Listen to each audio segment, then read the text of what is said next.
Trump کے غزہ پیس board کے leak document سے جو چیز سامنے آئی ہے اس کے مطابق غزہ کے 50% حصے پر مکمل اسرائیل کا قبضہ رہے گا، کیونکہ وہاں پر اسرائیل نے 48 سے 50 فوجی تنصیبات قائم کر لی ہیں اور اسرائیل وہاں پر ملبے کو اٹھا کر مزید تنصیبات بنا رہا ہے۔ غزہ پیس بورڈ میں ٹرمپ تاحیات چیئرمین ہیں اور اس بورڈ کے ممبران ٹرمپ کے داماد مارکو روبیو اور اس طرح کے چند لوگ شامل ہیں۔ اس پلان میں کوئی بھی چیز ایسی نہیں ہے جس میں آزاد فلسطین ریاست یا اس ریاست کے دفاع سے متعلق کوئی بھی بات سامنے آئی ہو۔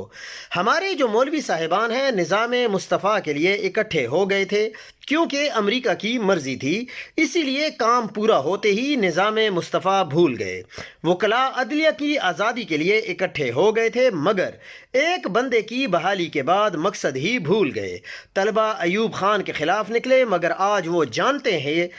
بالکل بھی جانتے نہیں ہیں کہ ان کی ذمہ داریاں کیا ہیں۔ میڈیا نواز شریف کے لیے عدالت جا پہنچا تھا، مگر آج اپنے لیے بھی کہیں نہیں جاتا۔ بحیثیت قوم ہمارے تمام اہم طبقے مر چکے ہیں اور مرتے بولتے نہیں ہیں۔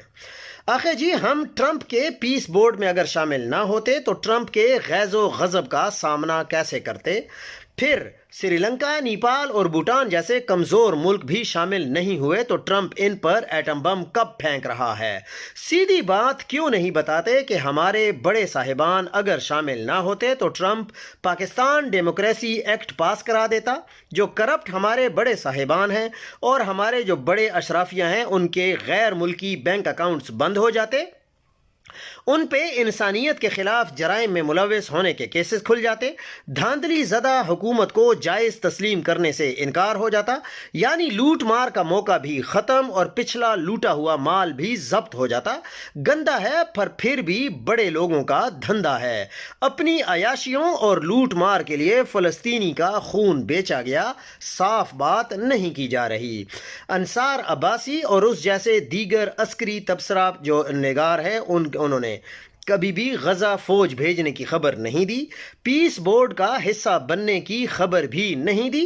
SIFC ناکام ہونے کی خبر بھی نہیں دی، گرین ریولیوشن ناکام ہونے کی خبر بھی نہیں دی، امارات کو فوجی فاؤنڈیشن بیچنے کی خبر بھی نہیں دی، ایکسپورٹس نہ بڑھنے کی خبر نہیں دی، فارن ڈائریکٹ انویسٹمنٹ کم ہونے کی خبر بھی نہیں دی، بے روزگاری کی شرح بڑھنے کی خبر بھی نہیں دی، کاشتکار برباد ہونے کی خبر بھی نہیں دی، غربت کی شرح بڑھنے کی خبر بھی نہیں دی، اور جو ہمارے بڑے لوگ ہیں ان کے جو بچے ہیں ان کے ناجائز